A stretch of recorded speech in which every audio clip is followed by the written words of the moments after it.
Merci d'écouter la radio nationale du Mali. Il est 13h à Ber et à Goundam ainsi que partout au Mali.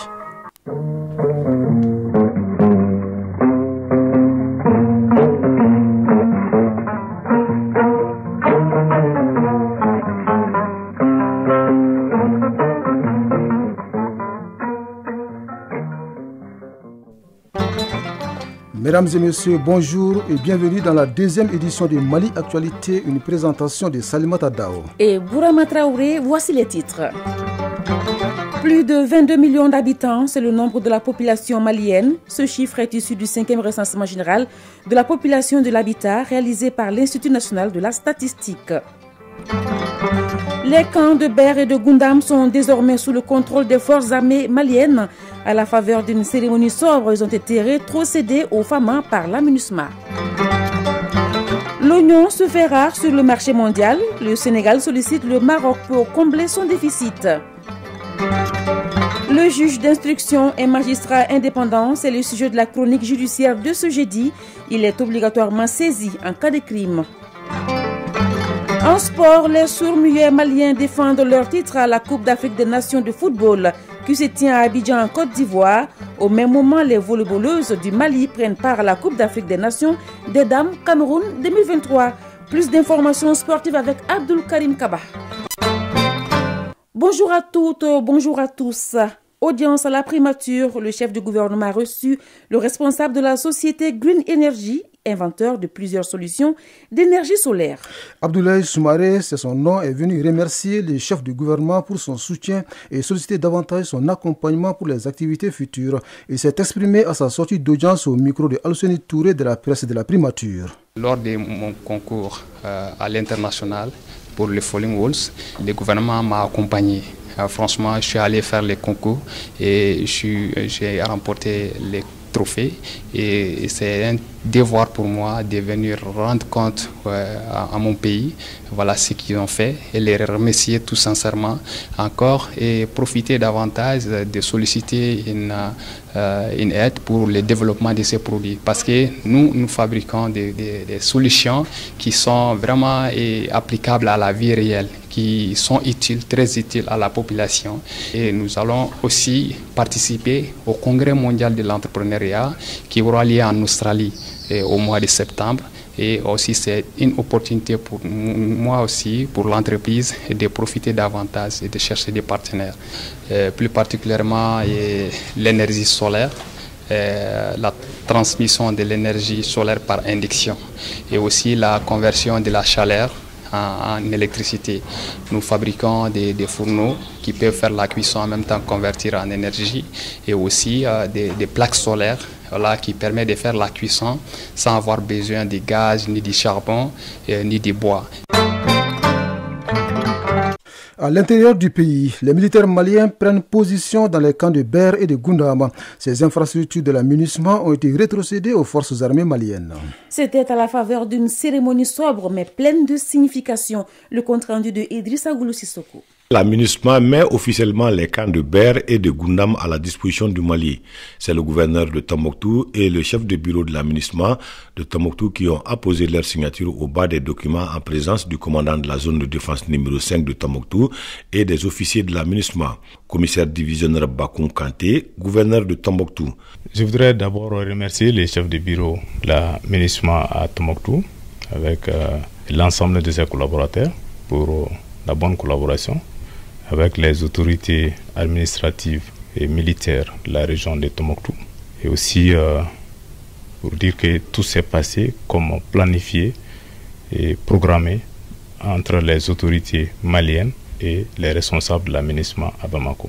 Le chef du bureau s'est réjoui que la rétrocession se passe dans les meilleures conditions de façon coordonnée et ordonnée, telle que voulue par les deux parties, à savoir le Mali et l'ONU.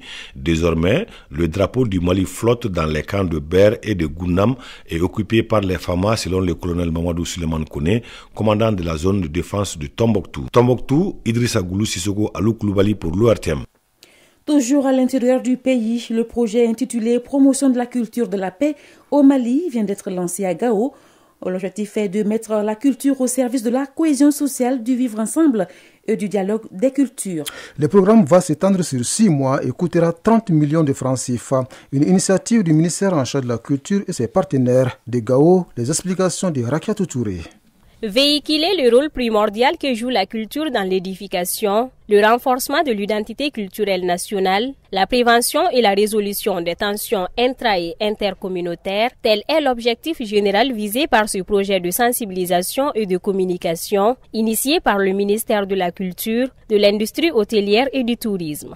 Mamadou Samaki, chef de la mission culturelle de Gao. L'événement s'étend normalement sur 6 mois. Il y a d'abord une animation culturelle, il y a une conférence débat, il y a une projection vidéo, un documentaire, il y a aussi un jeu concours, puis d'autres activités qui vont marquer cet événement, autour de 30 millions de francs CFA à peu près. Des sketchs, des poèmes, du slam et des prestations musicales allant dans le sens de la restauration du patrimoine culturel et de la paix ont marqué la cérémonie de lancement. Hamma Hangadoumbu Touré, conseiller spécial au gouvernorat de Gao.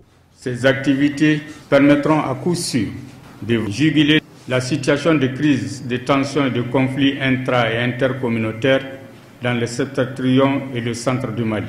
Seima Issa Maïga, adjointe au maire de la commune urbaine de Gao. J'ose espérer qu'au terme des travaux, les participants seront suffisamment outillés en vue de l'atteinte des objectifs escomptés.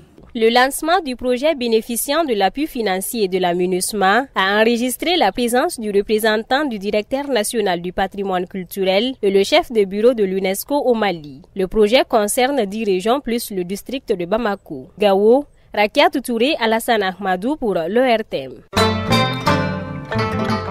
Sur la scène internationale, première escale, le Ghana qui accueille aujourd'hui et demain une réunion des chefs d'état-major de la communauté économique des États de l'Afrique de l'Ouest CEDEAO. Une réunion consacrée à la situation politique au Niger après le coup de force du 26 juillet dernier.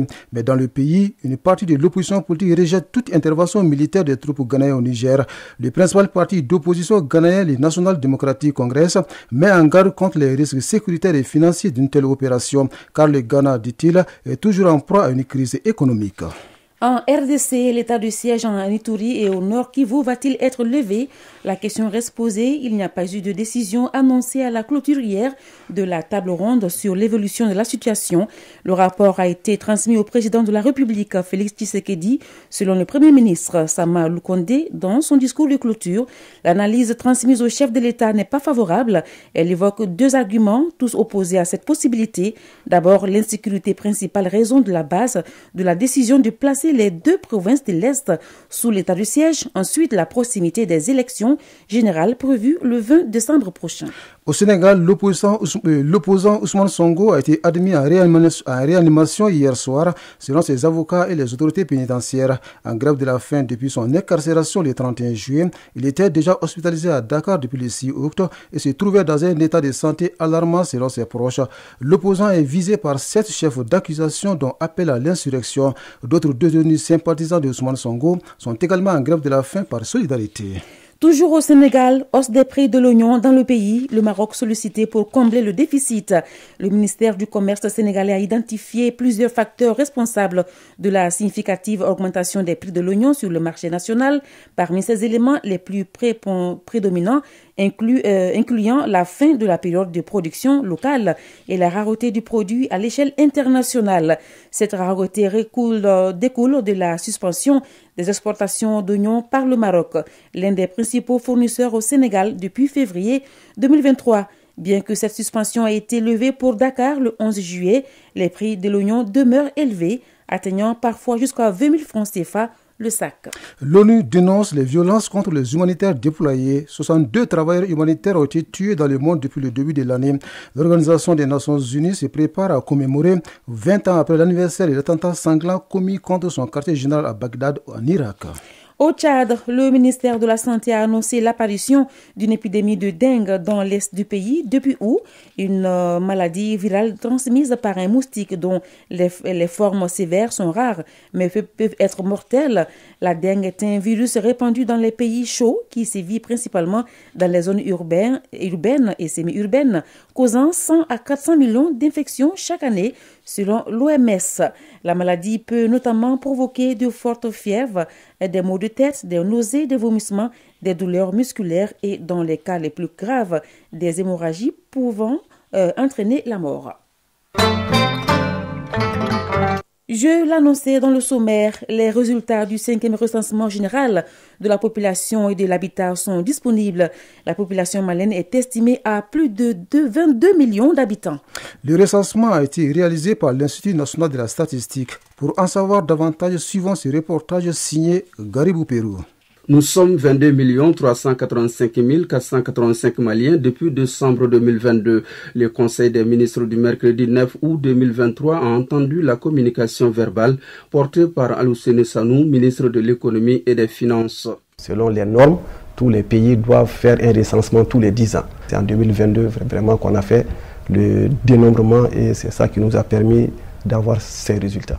Réalisé par l'Institut national de la statistique, le 5e recensement général de la population et de l'habitat va contribuer à l'amélioration de la connaissance démographique, sociale et économique du pays. Imran Ablaye Touré, ministre de l'Urbanisme, de l'Habitat, des domaines de l'aménagement du territoire et de la population. La base de toute planification, c'est les données démographiques. Bien sûr qu'il y a d'autres données dont on a besoin pour la planification, les données socio-économiques. Pour planifier ça, il faut connaître le nombre de la population et son taux de progression. L'opération a mobilisé 34 155 agents recenseurs pour un coût global de 11,1 milliards de francs CFA, financé à 66,5% par le budget national. Aloussene Sanou, ministre de l'économie et des finances. Le dénombrement a coûté 11,1 milliards de francs CFA. Et sur ces 11,1 milliards de francs CFA, l'État a donné 66,5%, plus de 8 milliards de francs CFA. Mais il faut rappeler que le recensement a commencé depuis 2016 parce qu'il y avait les travaux préparatoires, il y avait la cartographie censitaire à faire. Et tout cela mis bout à bout, plus le dénombrement donc, qui a coûté 11,1 milliards, l'ensemble avoisine les 23 milliards de francs CFA. Ces 23 milliards de francs CFA ont été financés donc à hauteur de plus de 35% sur le budget d'État et le reste a été apporté par les bailleurs de fonds. Il ressort de l'exploitation des données collectées sur les 22 395 485 les données suivantes. 47,2% des jeunes de moins de 15 ans, 49,9% des personnes âgées de 15 à 64 ans, 49,7% des femmes. L'âge moyen de la population est de 21,4 ans avec un taux de croissance annuel de 3,3%. Les données permettront l'évaluation des besoins pour assurer une bonne distribution des services sociaux de base. Aloussene Sanou, ministre de l'économie et des finances. La première richesse dans un pays, c'est la population. Quand on voit la population de 15 à 65 ans, c'est vraiment plus de 50% de la population. Et ça veut dire vraiment que notre population de 22 millions est une richesse. Les résultats du recensement permettront aux autorités de la transition d'orienter et de mieux structurer les décisions, les visions et les choix stratégiques au plan économique et planification urbaine et du territoire. Comme le président de la transition, le colonel Assimi Goïta l'a dit, toutes les décisions que nous serons amenés à prendre doivent pouvoir impacter la vie des Maliens. Aujourd'hui, avec ce recensement, nous savons il y a combien de Maliens, dans quel quartier, dans quel village, à combien de kilomètres des centres urbains, à combien de kilomètres de la capitale. Donc ça permet aujourd'hui d'orienter toutes les décisions. On a un outil très très précieux. La 5e édition dénote tout l'intérêt que le gouvernement accorde au suivi périodique de l'évolution des indicateurs démographiques à l'échelle nationale et confirme son engagement à organiser une telle opération conformément aux textes nationaux et aux recommandations des Nations Unies. Il est 13h passé de 14 minutes. On parle sport juste après le jingle.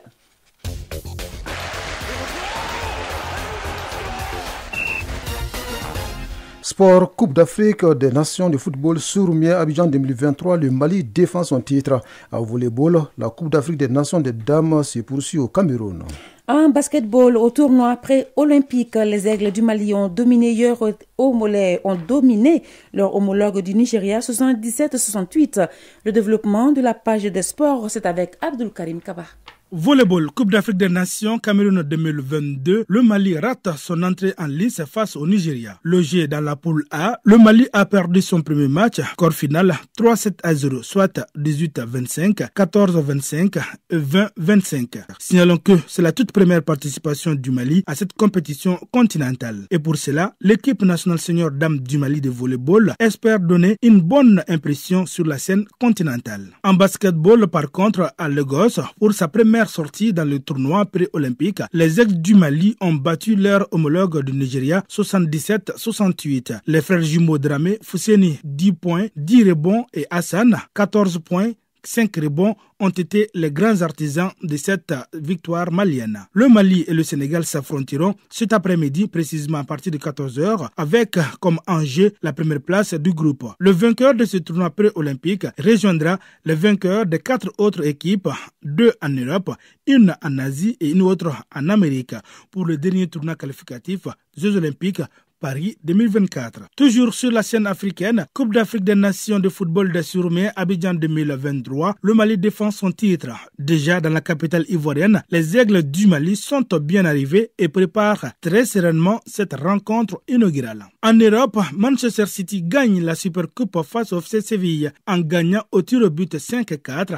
Au terme du temps réglementaire à Athènes, le score était d'un but partout. La leçon du sport pour terminer, la leçon de ce jeudi porte sur les fautes les plus fréquentes en volleyball. Le volleyball, à l'image des autres sports, est une discipline codifiée. Voilà pourquoi certains faits de jeu sont considérés comme infractions à la règle. Isaac Tchenou nous en parle dans la leçon du sport de ce jeudi.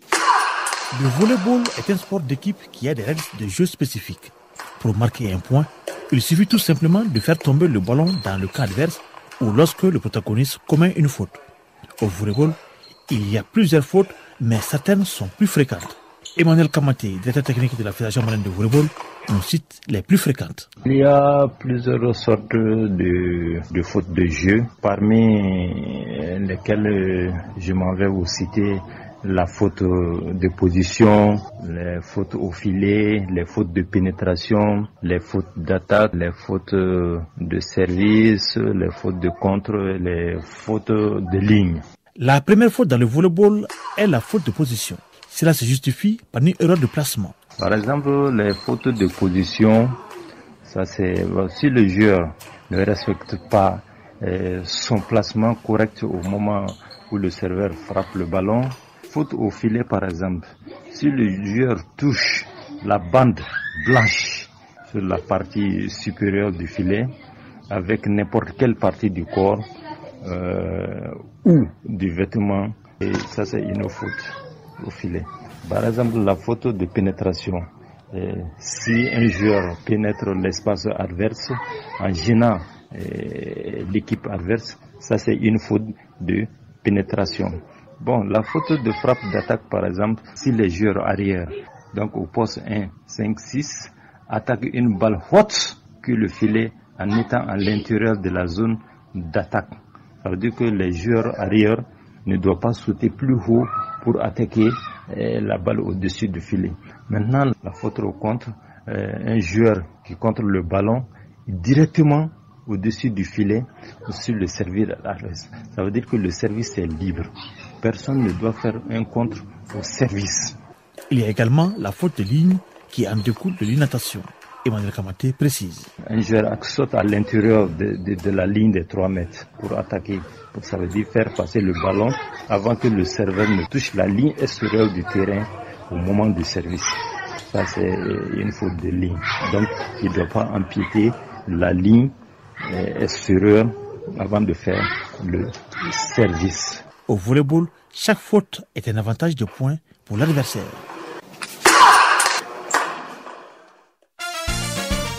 Chronique judiciaire. Notre chroniqueur braque son projecteur sur le juge d'instruction. Il est un directeur d'enquête et regroupe toutes les preuves d'une affaire afin de vérifier si une infraction est valable ou non. Le juge d'instruction est obligatoirement saisi lorsqu'un crime est commis. Vraiment. La différence entre ces investigations et une enquête préliminaire est que le juge d'instruction est un magistrat du siège, indépendant qui ne peut recevoir aucun ordre. La chronique judiciaire de ce jeudi porte la signature de Bemba Sibi. Le juge d'instruction est un magistrat du siège spécialement désigné pour diriger des enquêtes. S'il existe des indices d'un délit, le juge d'instruction peut ouvrir une enquête à la demande du procureur ou de la victime qui se constitue elle-même partie civile. La phase d'instruction est la phase durant laquelle un juge d'instruction regroupe toutes les preuves d'une affaire afin de vérifier si une infraction est valable ou non. Il est obligatoirement saisi lorsqu'un crime est commis. Moussa Drissa Guindo, substitut du procureur près tribunal de grande instance de la commune 1. Son rôle, c'est de mener des enquêtes sur des affaires, des crimes. Quand il s'agit des crimes, des viols, des vols qualifiés, des assassinats, des incendies au niveau des champs ou bien sûr de bien d'autres, le juge d'instruction est saisi par ordonnance pour ouvrir une enquête. Le juge d'instruction enquête à charge et à décharge.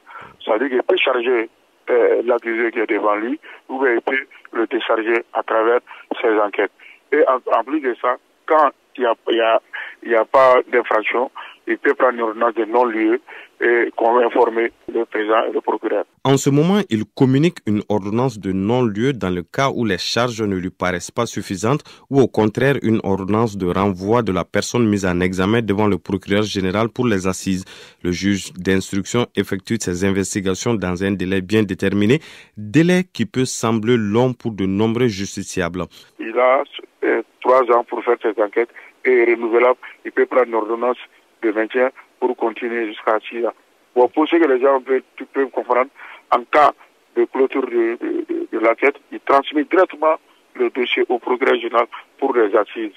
Et vous voyez, aux assises, les gens sont jugés, on lui donne 5 ans ou 10 ans. Ça trouve qu'il a déjà fait 3 ans, 4 ans, 5 ans en prison et on déduit ça de sa condamnation. Le juge d'instruction est l'enquêteur qui dispose de plus de pouvoir selon la loi.